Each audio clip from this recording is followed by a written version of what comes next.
Hello दोस्तों, स्वागत है आपका रोहित स्टडी IQ में। आज अपन पढ़ेंगे राजस्थान के सिक्कों के बारे में। ठीक है फ्रेंड्स, तो चलिए शुरुआत करते हैं राजस्थान के प्राचीन सिक्के। राजस्थान में जो भी प्रचलित सिक्के हैं उनके बारे में आज अपन पढ़ेंगे। तो देखते हैं क्या है कि बिब्लियोग्राफी ऑफ इंडियन कॉइन्स नामक ग्रंथ में भारतीय सिक्कों को सचित्र मतलब चित्र के साथ में क्रमबद्ध और वैज्ञानिक रूप से विवेचन इसकी बात करी गई है। ठीक है, किसमें? बिब्लियोग्राफी ऑफ इंडियन कॉइन्स इस ग्रंथ में। ठीक है, केब द्वारा। ठीक है, ये इंपॉर्टेंट बात है, इसको लिख लेना, इंपॉर्टेंट कर लेना, स्टार लगा लेना। 1893 में the currencies of the state of Rajputana नामक पुस्तक लिखी। किसने लिखी? केब महोदय ने लिखी है। ठीक है, उसके बाद देखेंगे सिक्कों के अध्ययन को न्यूमिस्मेटिक्स कहा जाता है। ये भी इंपॉर्टेंट है, इसको भी लगा लेना, ये भी क्वेश्चन आया हुआ है। सर्वप्रथम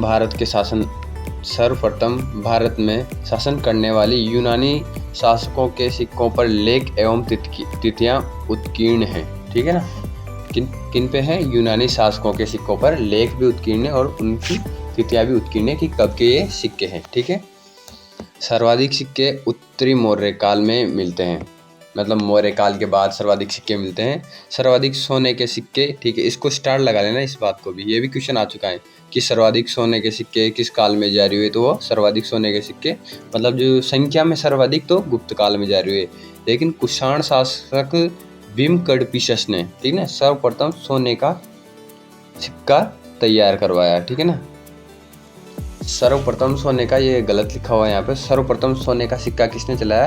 तो वो कुषाण वंशी शासक भीम कड़पिशस ने चलवाया था। कुषाणों के समय सर्वाधिक शुद्ध सोने के सिक्के, ठीक है, सर्वाधिक सिक्के संख्या में तो सर्वाधिक कब चले? सर्वाधिक सोने के सिक्के गुप्त काल में चले संख्या में। ठीक है, और जो सर्वाधिक शुद्ध सोने का सिक्का है वो किसके टाइम पे चला? वो कुषाणों के टाइम पे चला। ठीक है, ब्रिटिश भारत का राजस्थान में सर्वाधिक प्राचीन चांदी का सिक्का कलदार कहलाता था। जो चांदी का सिक्का होता था जो ब्रिटिश काल में चलता था, पूरे राजस्थान में सर्वाधिक सबसे प्राचीन जो चांदी का सिक्का था वो कलदार कहलाता था। ठीक है, उसके बाद आगे चलेंगे। शेरशाह के सिक्कों में 180 ग्रेन के सिक्के को रुपया नाम दिया गया था, जो कि वर्तमान में भी प्रचलित है। 180 ग्रेन का जो सिक्का था ना वो वर्तमान में प्रचलित है और ये शेरशाह के टाइम से ही प्रचलित है ना। राजस्थान में किसी राजवंश द्वारा अगर जारी किया गया कोई सिक्का है तो वहाँ चौहान वंश का नाम आता है, उनका जिक्र होता है। ठीक है ना, किसी राजवंश द्वारा अगर सबसे पहले सिक्के जारी किए गए तो चौहान वंश का नाम आता है वहाँ पे। इनमें वासुदेव का द्रम, यहाँ द्रम है, द्रम का विशेषांक जो कि तांबे का सिक्का है। ठीक है, किसका सिक्का है? तांबे का, और रूपक जो है चांदी का, और दिनार जो है वो सोने का सिक्का है। यानी कि दम विशेषक जो सिक्का है ना वो तांबे का है, रूपक सिक्का चांदी का है और दिनार सिक्का सोने का सिक्का था। ठीक है, रंगमहल हनुमानगढ़, यहाँ पर कुषाण कालीन सिक्के मिले हैं जिन्हें मुरंडा कहा जाता है। क्या कहा जाता है? मुरंडा। ये आगे भी आएगा, इसको भी इम्पोर्टेंट लगा लेना आप। जो रंगमहल हनुमानगढ़ है ना, रंगमहल सभ्यता हनुमानगढ़, यहाँ से कुषाण कालीन सिक्के मिले हैं जो कि मुरंडा कहलाते हैं ना। गुरारा सीकर में, जो गुरारा गांव है सीकर में, यहाँ से 2744 पंचमार्क सिक्के प्राप्त हुए हैं। कितने? 2744। इनमें से 61 सिक्कों पर श्रीमेन अंकित है, श्रीमेन लिखा हुआ है 61 सिक्कों पर। ठीक है, आगे चलते हैं अब। ये अपना चैनल है, इसको सभी सब्सक्राइब कर लेना, लाइक करना और शेयर करना। ठीक है, अब देखेंगे यहाँ पर रेड से प्राप्त सिक्के। ठीक है, रेड कहाँ पड़ता है? तो टोंक में। रेड से प्राप्त सिक्कों के बारे में देखेंगे अब। रेड के उत्खनन में 3075 चांदी की पंचमार्क सिक्के उपलब्ध हुए, जो देश के उत्खनन में एक स्थान से प्राप्त सबसे बड़ी निधि मानी जाती है। जो सबसे बड़ी संख्या में प्राप्त हुए हैं वो कहाँ से हुए? रेड से प्राप्त हुए हैं। ठीक है, इन सिक्कों को धरण या पर्ण कहा जाता है। ठीक है, इनको इंपॉर्टेंट लगा लेना आप, स्टार लगा लेना। इन सिक्कों को क्या कहा जाता है? धरण या पर्ण कहा जाता है। ठीक है फ्रेंड्स, उसके बाद देखेंगे रेड में उत्खनन का कार्य केदारनाथपुरी के द्वारा किया गया था। ठीक है, किसके द्वारा किया गया था? केदारनाथपुरी के द्वारा किया गया था रेड में उत्खनन का कार्य। रेड नगर टोंक, विराटनगर, इस्लामपुर, सांबर, जसवंतपुरा जयपुर में, और नगरी चित्तौड़ में, नौभरतपुर में, गुरारा सीकर में, यहाँ सब जगह जो भी ये बताई मैंने, यहाँ पंचमार्क सिक्के मिले हैं। कहाँ? रेड और नगर टोंक में, विराटनगर, इस्लामपुर या इशामपुर, सॉरी यहाँ इस्लामपुर लिखा होगा बाय मिस्टेक, सांबर, यशवंतपुरा, जयपुर नगरी, चित्तौड़, नौभरतपुर, गुरारा सीकर में पंचमार्क सिक्के मिले हैं। ठीक है फ्रेंड्स। उसके बाद देखेंगे रेड टॉक में तांबे के सिक्के मिले हैं, इन्हें गण मुद्राएं भी कहा जाता था। जो रेड टॉक में तांबे के सिक्के मिले हैं ना, उन्हें गण मुद्राएं भी कहा जाता है। अब आते हैं अपन आहत सिक्के। ठीक है, यहाँ सिक्के हैं, आहत सिक्के पढ़ेंगे। अब भारतीय इतिहास में सर्वप्रथम ईसा पूर्व 4वीं शताब्दी यानी कि 4 BC से लेकर आहत सिक्कों का प्रचलन माना जाता है। ठीक है ना। उसके बाद देखेंगे अपन आहत सिक्के खंडित अवस्था में थे, इन पर राजा का नाम अंकित नहीं था, मात्र विशेष चिन्ह बने हुए थे। इन्हें पंचमार्क सिक्के कहा जाता था। ये चांदी की धातु के बने हुए थे। तो ये इंपॉर्टेंट बात है, यहाँ पे इसको स्टार कर लेना कि पंचमार्क सिक्के किनके बने होते थे, तो ये चांदी धातु के बने होते थे। 1835 में जेम्स प्रिंसेप के निर्माण शैली के आधार पर 1835 ईस्वी में जेम्स प्रिंसेप ने इनकी निर्माण शैली के आधार पर इन सिक्कों को पंचमार्क नाम दिया। ठीक है। ठप्पा मारकर बनाए जाने के कारण ये सिक्के आहत सिक्के कहलाए, है ना। ठप्पा मारकर बनाए जाने के कारण ये सिक्के कौन से सिक्के कहलाए, आहत सिक्के कहलाए। यूनानियों के आने से पूर्व भारत में आहत सिक्के प्रचलित थे।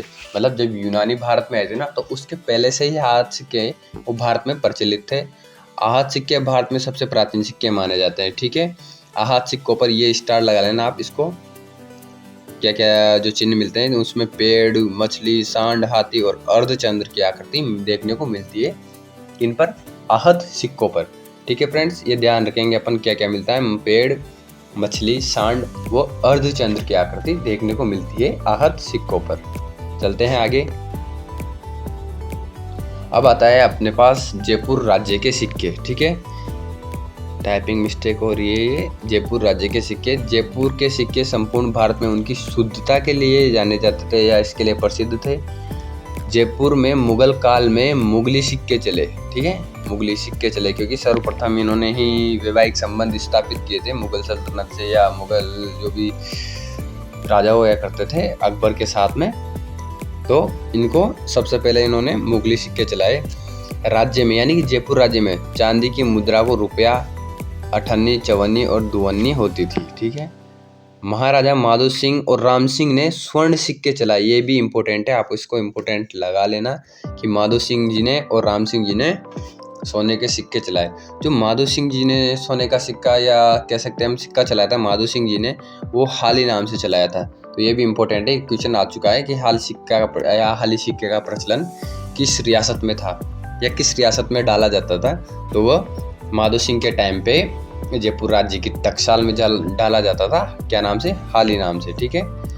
जयपुर में तांबे के सिक्के का प्रचलन 1760 ईस्वी से माना जाता है। जयपुर में तांबे के सिक्के का प्रचलन कब से माना जाता है? तो वो माना जाता है 1760 से। ठीक है फ्रेंड्स, इसे झाड़शाही पेशा भी कहते हैं। ठीक है, ये भी इम्पोर्टेंट लगा लेना आप। झाड़शाही का भी क्वेश्चन आ चुका है, कई बार आ चुका है कि झाड़शाही सिक्का कहाँ पे प्रचलित था, इसका प्रचलन कहाँ पे था। झाड़शाही जयपुर में प्रचलित है, एक बोली है। ठीक है, झाड़शाही एक प्रकार की बोली भी है जो कि जयपुर के क्षेत्र में बोली जाती है। जयपुर की टकसाल का चिन्ह 6 शाखाओं वाला झाड़ होने के कारण जयपुरी सिक्कों को झाड़शाही सिक्के कहते थे या कहलाते थे। ठीक है ना। खेतड़ी की टकसाल में चांदी और तांबे के सिक्के बनते थे। जो खेतड़ी में टकसाल स्थापित थी सिक्कों को ढालने की, वहाँ चांदी और तांबे के सिक्के बनते थे। सवाई जयसिंह द्वितीय ने 1728 में जयपुर नगर में इस टकसाल की स्थापना की कि टकसाल में जिसका जो प्रबंध करता था उसको दरोगा कहा जाता था। तो जयपुर में जो टकसाल की स्थापना की थी वो कब की गई थी और किसने की थी? तो 1728 में सवाई जयसिंह द्वितीय ने जयपुर में टकसाल की स्थापना की थी। ठीक है। राजपूताने में जयपुर पहला राज्य था जिसे मुगलों द्वारा स्वतंत्र टकसाल कायम करने की अनुमति प्रदान थी। क्यों? क्योंकि भाई ये तो ससुराल वाले हो गए, इनको तो देंगे ही सही। तो पूरे संपूर्ण राजस्थान में केवल एकमात्र जयपुरी वो पहला राज्य था, मतलब प्रथम, एकमात्र तो नहीं कह सकते, प्रथम कह सकते हैं, जिसे मुगलों द्वारा स्वतंत्र टकसाल कायम करने की अनुमति प्राप्त थी। ठीक है। सबसे अधिक सिक्के जयपुर सवाईमाधोपुर टकसाल में मिलते हैं। जयपुर की सवाईमाधोपुर वाली टकसाल है ना, वहाँ के सर्वाधिक सिक्के देखे जाते हैं। जयपुर की सिक्के जो है वो सिडियारोही बाजार चांदी की टकसाल के नाम से प्रसिद्ध हैं। ठीक है, सिरहट्टी बाजार, ये बाजार इस नाम से, चांदी की टकसाल के नाम से ये सिक्के प्रसिद्ध हैं जयपुर के। ठीक है फ्रेंड्स, आगे चलते हैं अब जोधपुर के सिक्के। ठीक है, जोधपुर के सिक्के। प्रतिहार राजा भोज ने यहाँ आदिवराह के नाम के सिक्के चलाए। इसको भी आप इम्पोर्टेंट कर लेना, किस नाम से, आदिवराह के नाम से सिक्के किसने चलाए, प्रतिहार राजा भोज ने चलाए। ठीक है, अकबर की चित्तौड़ विजय के बाद मेवाड़ में प्रचलित मुगल सिक्कों को एलची के नाम से जाना जाता था। इसको इम्पोर्टेंट लगा लेना, इसको भी स्टार लगा लेना कि एलची सिक्कों का प्रचलन कहाँ था, तो ये मेवाड़ में था एलची सिक्कों का प्रचलन। लेकिन अकबर के जो चित्तौड़ विजय के बाद जो मेवाड़ में प्रचलित हुए थे उन सिक्कों को एलची कहा गया था। ठीक है, राठौड़ों के कपरिज नहीं है, यहाँ पे कन्नौज होगा, कन्नौज, इधर लिख देता हूँ मैं साइड में। कन्नौज से मारवाड़ आने पर उन्होंने गढ़वालों की शैली के सिक्के चलाए। ठीक है ना, ये पहले कन्नौज के थे, कन्नौज से जब ये मारवाड़ आए थे तब इन्होंने गढ़वालों की शैली के सिक्के चलवाए थे। जोधपुर में बनने वाले सोने के सिक्के को मोहर कहते थे। जोधपुर में सोने के सिक्के बनाए जाते थे ना, उन्हें मोहर कहा जाता था। ठीक है, सोजत की टकसाल से निकलने वाले जो सिक्के थे, वहाँ से बनने वाले जो सिक्के थे उन्हें लल्लूलिया कहा गया। इसको भी आप इम्पोर्टेंट लगा लेना, ये भी क्वेश्चन कई बार आ चुका है। ठीक है, कि लल्लूलिया सिक्के कहाँ पे ढाले जाते थे या कौन सी टकसाल में बनते थे, तो सोजत वाली की एक टकसाल थी, वहाँ से लल्लूलिया सिक्के बनते थे। ठीक है फ्रेंड्स, चलते हैं आगे। चैनल है, इसको सब्सक्राइब कर लेना, अपने दोस्तों के पास शेयर करना, इस वीडियो को लाइक करना। ठीक है फ्रेंड्स, सोने के सिक्के को मोहर कहते थे, जोधपुर की टकसाल से बनते थे। अजीत सिंह ने अपने नाम के सिक्के चलाए, अजीत शाही सिक्के अजीत सिंह ने चलाए। महाराजा विजय सिंह द्वारा प्रचलित होने के कारण इन सिक्के को विजय शाही सिक्के भी कहा जाता था। मतलब अजीत शाही सिक्का, विजय शाही सिक्का, दोनों का संबंध कहाँ से है, तो जोधपुर से दोनों का संबंध है। मुगल काल साम्राज्य के पतन काल में जो राठौड़ नरेशों ने विजय शाही सिक्के चलाए, वो मारवाड़ के शासकों में विजय शाही सिक्का सर्वाधिक लोकप्रिय था।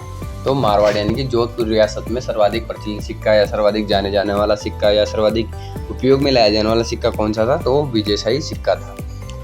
मारवाड़ राज्य के अधीन ही कुचामन की टकसाल, जो कि अभी डीडवाना कुचामन जिले में पड़ती है, कुचामन की जो टकसाल है उसमें अठन्नी, चवन्नी और इक्तीसदा सिक्के डाले जाते थे। इसको इम्पोर्टेंट कर लेना, इक्तीसदा को। ठीक है, ये कौन सी टकसाल में डाला जाता था, ये कुचामन की टकसाल में डाला जाता था, जो कि कहाँ पे आता था, वो मारवाड़ राज्य के अधीन में आता था। इक्तीसदा कुचामन की टकसाल और मारवाड़ राज्य के अधीन में। ठीक है फ्रेंड्स, इसके बाद चलते अपन रियासती सिक्कों का युग समाप्त होने के पश्चात इन सिक्कों का स्थान ब्रिटिश सिक्कों ने या ब्रिटिश कालीन सिक्कों ने ले लिया। जैसे ही रियासत कालीन सिक्कों का युग समाप्त हुआ ना, तो इन सिक्कों का स्थान किसने, जो ब्रिटिश कालीन सिक्के थे उन्होंने ले लिया। और विराट, अजमेर, अलवर यानी कि विराटनगर, अजमेर, अलवर जो रियासतों में इनके सिक्के बनते थे, किनके, अंग्रेजों के। अब आते हैं आहड़ के उत्खनन से प्राप्त सिक्के। आहड़ जो कि उदयपुर में पड़ता है, यहाँ से 6 तांबे के सिक्के तथा इंडोग्रीक मुद्राएं हैं। सब कुछ मिलों के नमूने, मिलो नहीं हो सकता, यहाँ पे टाइपिंग मिस्टेक है, कुछ नमूने प्राप्त हुए हैं, पत्थर वगैरह होगा कुछ, जिनका समय ईसा पूर्व 3वीं शताब्दी से प्रथम शताब्दी ईसा पूर्व तक आंका जाता है। ठीक है, अब आता है मालवगण के सिक्के। ये सिर्फ उस जाति के हैं जो मौर्य, कुषाण, गुप्त आदि के अधीनता में थे। जो मालवगण के सिक्के हैं ना, ये उस जाति के सिक्के हैं जो कि मौर्य के टाइम, कुषाणों के टाइम और गुप्तों के अधीन कार्य करते थे। इन सिक्कों के समय ईसवी शताब्दी 2री सदी से लेकर 2री सदी ईस्वी तक, मतलब ईसा पूर्व 2 से, यानी कि 2 BC से लेकर 2 AD तक। ठीक है, इन सिक्कों पर मालवनाम जय अथवा मालव सेनापतियों के नाम अंकित थे। किन पे, मालवगण के सिक्कों पे। आगे चलते हैं, बूंदी राज्य के सिक्के। बूंदी में 1759 से लेकर 1859 तक, यानी कि 100 साल के लगभग, जो पुराना रुपया नाम से सिक्का चलता था। ठीक है, 1817 में यहाँ, ये गलत लिखा हुआ है यहाँ पर, 11 सना आना चाहिए। ठीक है फ्रेंड्स, यहाँ पे 11 सना रुपया चलन में आया 1817 के आसपास, यानी कि जो संधियों का टाइम चल रहा था ना, राजपूताने में और अंग्रेजों के साथ संधियों का टाइम चल रहा था, तो उस समय यहाँ पर 11 सना नाम से एक सिक्का प्रचलन में आया। मुगल सम्राट अकबर द्वितीय 1806 से जो 1837 का इसका कार्यकाल रहा है, उसके 11वें वर्ष, यानी कि इसके 11वें वर्ष की अनुभूति के लिए जो सिक्का चलाया गया था, उसे हाली के नाम से भी जाना जाता था। ठीक है, ये सूचक था इसके 11वें वर्ष के शासनकाल का। ठीक है फ्रेंड्स, आगे चलते हैं। अब 1859 से 1886 के मध्य यहाँ रामशाही, ठीक है फ्रेंड्स,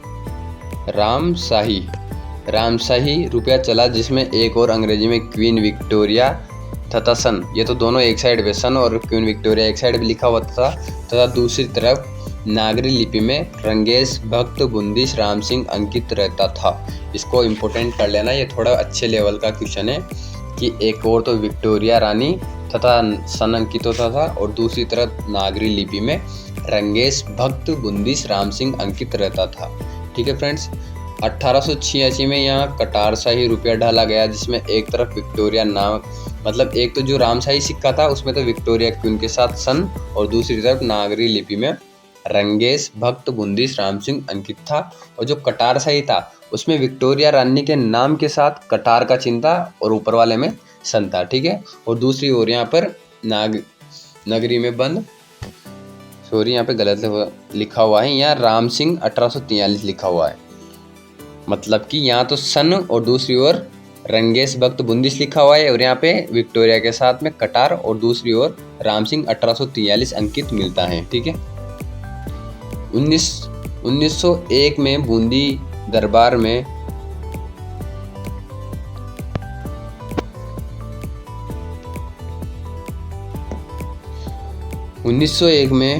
बूंदी के दरबार में कलदार के साथ में, यहाँ गलत लिखा हुआ है, कलदार के साथ में चेहरे शाही। ठीक है फ्रेंड्स, थोड़ी टाइपिंग मिस्टेक हो जाती है। कलदार के साथ में चेहरे शाही रुपया प्रचलित था। यह रुपया पूरी तरह से चांदी का था। तांबे के सिक्के को पुराना बूंदी का पैसा कहा जाता था। ठीक है, तो जो तांबे का सिक्का होता था बूंदी में, उसे बूंदी का पैसा कहा जाता था। 1925 ईस्वी में यहाँ कलदार चलन में आया था, या कलदार चलने लगा था। ठीक है फ्रेंड्स, अब देखेंगे अपन मेवाड़ राज्य के सिक्के। मेवाड़ राज्य के सिक्के, मेवाड़ में प्रचलित जो प्राचीन काल के सोने चांदी के सिक्के, तांबे के सिक्के चलते थे, जिन पर मनुष्य, पशु पक्षी, सूर्य, चंद्र, धनुष वो वृक्ष की आकृति आदि अंकित रहते थे। इन सिक्कों पर सीवी जनपद अंकित रहता था। मेवाड़ में गधिया मुद्रा प्रचलित थी। इसको इम्पोर्टेंट कर लेना, स्टार लगा लेना कि मेवाड़ में कौन से सिक्के प्रचलित थे, तो गधिया सिक्के प्रचलित थे। महाराणा कुंभा ने चांदी एवं तांबे के गोल चौकोर सिक्के चलाए, जिन पर कुंभकर्ण व कुंभल, यहाँ पे टाइपिंग मिस्टेक है, कुंभल मेरू आएगा यहाँ पे, कुंभल मेरू, ये मेरू ये वाला। ठीक है फ्रेंड्स, तो कुंभकर्ण और कुंभल मेरू मिलता था। मुगल सम्राट मोहम्मद शाह ने 1719 से लेकर 48 के काल में जो मेवाड़ और चित्तौड़, भीलवाड़ा और उदयपुर की टकसाल में सिक्के बनते थे, जिनको चित्तौड़ी सिक्के, शाह आलमी सिक्के, भिलाड़ी सिक्के और उदयपुरी सिक्के या उदयपुरी रुपया कहा गया। ठीक है फ्रेंड्स, इसको नोट करेंगे, अच्छे से ध्यान रखेंगे। महाराणा स्वरूप सिंह ने 1842 से 61 के बीच में जो इनका कार्यकाल रहा है, उसमें स्वरूप शाही सिक्का चलाया। स्वरूप शाही सिक्के का संबंध कहाँ से है, तो ये मेवाड़ रियासत से या उदयपुर से इसका संबंध है, ये ध्यान रखेंगे आप। महाराणा भीम सिंह ने अपनी बहन चंद्रकुंवरी बाई की स्मृति में, यहाँ भी टाइपिंग मिस्टेक है दोस्तों, ज़्यादा ही टाइपिंग मिस्टेक हो गया आज तो, चांदोड़ी नाम से रुपया चलाया था। ठीक है, चांदोड़ो नहीं है, चांदोड़ी है। ये रुपया 58, 54, 2 अन्नी और 1 अन्नी चलाए गए। रुपया अठन्नी, चौवन्नी, दुवन्नी और एकन्नी चलाई गई, जिन पर फारसी अक्षर अंकित थे। किस पर? चांदोड़ी पर। चांदोड़ी से का संबंध किससे है? तो चांदोड़ी का संबंध मेवाड़ रियासत से है या उदयपुर से है। चांदोड़ी मेवाड़ की टकसाल में निर्मित सिक्का था। ठीक है, ये इंपॉर्टेंट लगा लेना, चांदोड़ी कहाँ का सिक्का था। मेवाड़ में तांबे के सिक्के को डींगला कहते थे। ठीक है, यहाँ भी टाइपिंग में से डींगला, भिलाड़ी, त्रिशूलिया, ये कौन से सिक्के थे? ये तांबे के सिक्के थे। ये डींगला, भिलाड़ी, त्रिशूलिया, ठीक है, यहाँ भी मिस्टेक है, नाथ द्वारा आदि नामों से जाना जाता था। द्रम एवं एला मेवाड़ में चले सोने और चांदी के सिक्के थे। ठीक है, द्रम एवं एला। ठीक है फ्रेंड्स, उसके बाद देखेंगे अपन योद्धे सिक्के। ये सिक्के राजस्थान के उत्तरी पश्चिमी भाग, ठीक है, उन पर नंदी की आकृति, ठीक है ना, इसको इम्पोर्टेंट कर लेंगे आप। वैसे डीप क्वेश्चन बनेगा, अगर यहाँ से क्वेश्चन बनेगा तो नंदी की आकृति और ब्राह्मी लिपि में बने योद्धे नाम बहुधान लिखा होता था। ठीक है, ये कहाँ से? योद्धे क्षेत्र में। योद्धे क्षेत्र यानी श्री गंगानगर हनुमानगढ़ वाला एरिया, वहाँ पे नंदी की आकृति के। अब देखते हैं अपन नगर मुद्राएं। ठीक है फ्रेंड्स, नगर मुद्राओं को पढ़ेंगे आज। नगर या करकोट नगर जो उनियारा ठिकाने, यहाँ उनियारा आएगा। ठीक है फ्रेंड्स, ये वाला उनियारा ठिकाने के क्षेत्र में जयपुर के निकट अपनी प्राचीनता के लिए बड़ा प्रसिद्ध है। यहाँ पर मालवगण की टकसाल रही होगी। ठीक है, ये सिक्के संसार में प्राप्त सबसे हल्के व छोटे सिक्के थे। ये कोई ज़्यादा खास बात नहीं है नगर में। यहाँ अंग्रेजी पाव आना सिक्का भी प्रचलित था। सिक्कों पर तलवार, भाला, फूल आदि चिन्ह अंकित मिलते थे। ठीक है फ्रेंड्स, ये ध्यान रखेंगे, सिक्कों पर तलवार, भाला, फूल आदि चिन्ह अंकित रहते थे। ये कहाँ के? नगर के मुद्राएं थी। इनमें सबसे छोटे और हल्के सिक्के, ये बात मैंने पहले ही बता दी। तो ठीक है फ्रेंड्स, आज अपन इतना ही पढ़ेंगे। बाकी अपन सिक्कों के बारे में अगली वीडियो में पढ़ेंगे, ज़्यादा बड़ी वीडियो हो जाएगी फिर। थैंक यू फ्रेंड्स, अगर आपको वीडियो अच्छी लगी हो तो वीडियो को लाइक करें, शेयर करें और चैनल को सब्सक्राइब